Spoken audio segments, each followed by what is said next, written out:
Bună ziua și bine v-am regăsit! În acest tutorial vă prezint modul de import automat al facturilor de la furnizori disponibile în SPV, folosind noul robot RoboRP dezvoltat de Clasoft. Până acum exista posibilitatea de a importa facturile primite doar una câte una. Cu RoboRP puteți importa simultan mai multe facturi, chiar și sute de documente.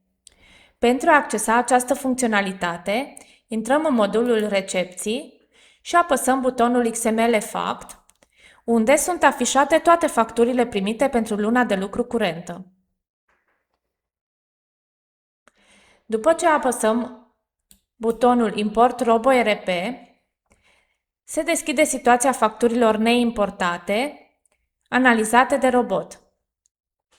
În exemplul nostru, robotul a analizat în total 26 de facturi. În partea stângă este afișată situația furnizorilor. Din cele 26 de facturi, pentru 21 robotul a identificat automat furnizorul în catalogul de terți. Pentru celelalte 5 facturi avem furnizori noi.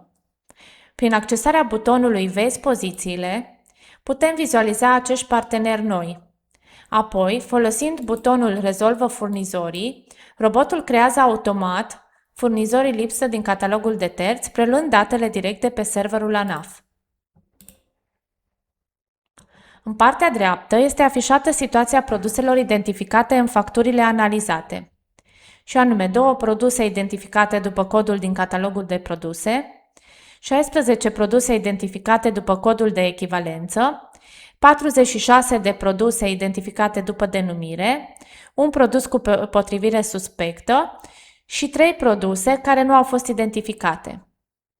Produsele cu identificare suspectă reprezintă situațiile în care codul produsului din XML există în catalogul de produse, însă denumirea din catalog nu seamănă cu denumirea din factura XML.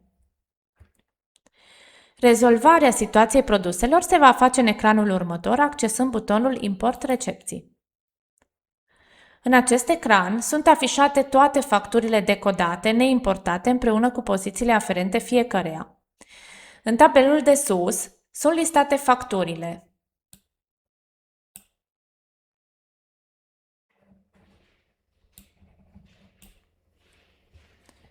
Iar în tabelul de jos sunt afișate produsele din factura selectată.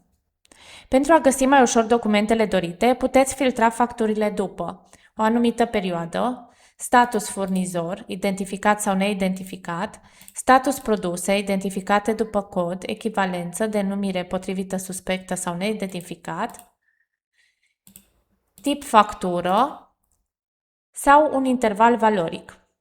Robotul poate importa inclusiv facturi cu taxare inversă sau facturi în valută, ceea ce nu este cazul nostru.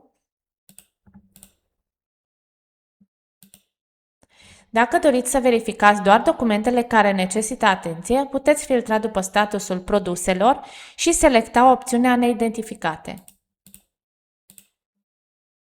Vor fi afișate toate facturile care conțin produse neidentificate.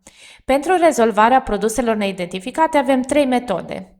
Prima metodă, prin crearea de produse noi în catalog, fie pentru toate facturile selectate la nivel global, fie individual, la nivel de factură.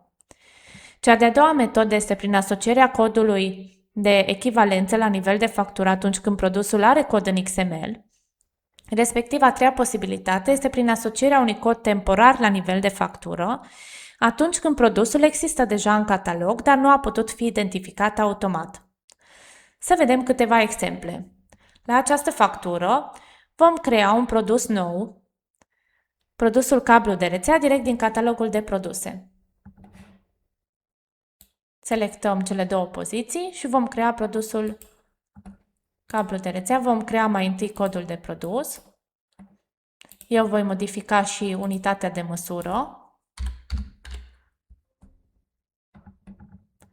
În această interfață se poate seta și contul odată cu crearea produsului. Contul de stoc, cont de cheltuială, de exemplu. Se accesează butonul Salvare și astfel s-a creat un produs în catalogul de produse.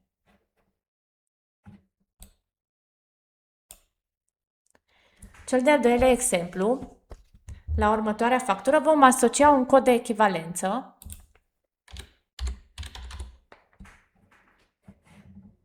Tot așa, vom selecta poziția, vom accesa butonul Asociez coduri echivalente pentru pozițiile marcate și îl vom căuta în catalogul nostru de produse și vom căuta codul echivalent.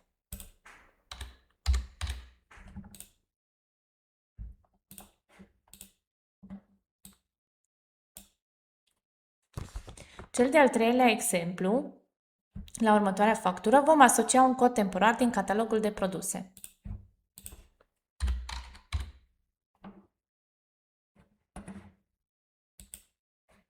Și accesăm butonul Asociez cod temporar pentru pozițiile marcate.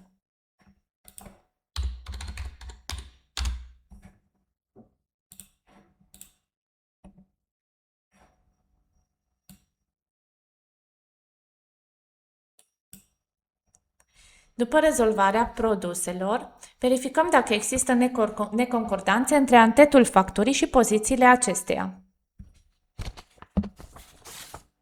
Pentru aceasta folosim filtrul Neconcordanțe antet poziții.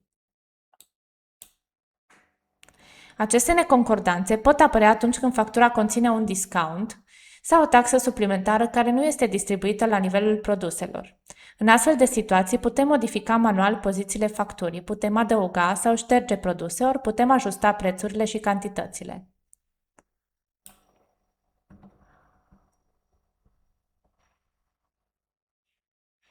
În exemplul nostru, există o singură factură cu abatere.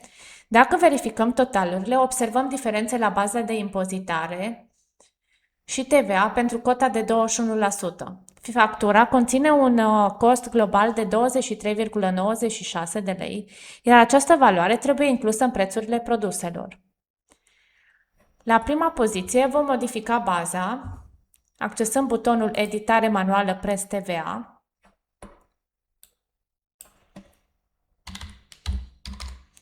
modificăm și TVA-ul și vom proceda la fel și la cea de-a doua poziție.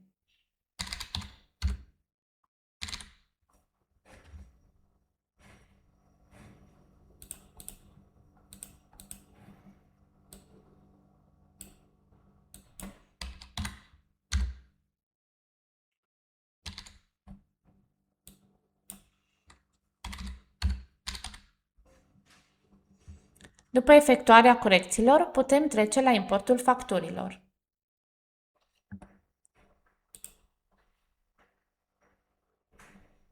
Se selectează toate facturile.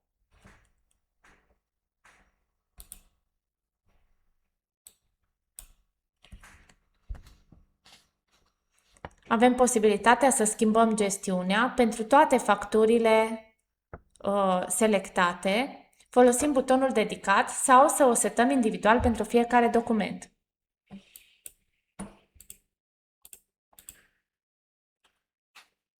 Contările vor fi generate automat pentru fiecare document, conform regulilor definite în gestiunea selectată.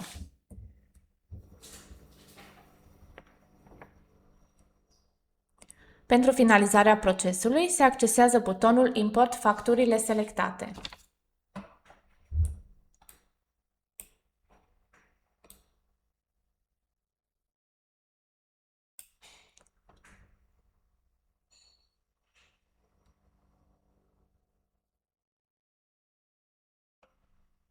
Putem observa că au fost salvate cele 26 de recepții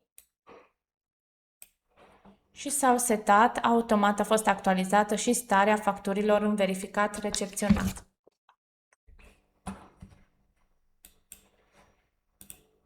Iar aici putem să vedem că au fost înregistrate cele 26 de recepții. Nu uitați să ne urmăriți și să vă alăturați comunității Classoft pentru a rămâne la curent cu cele mai noi informații. Vă mulțumim!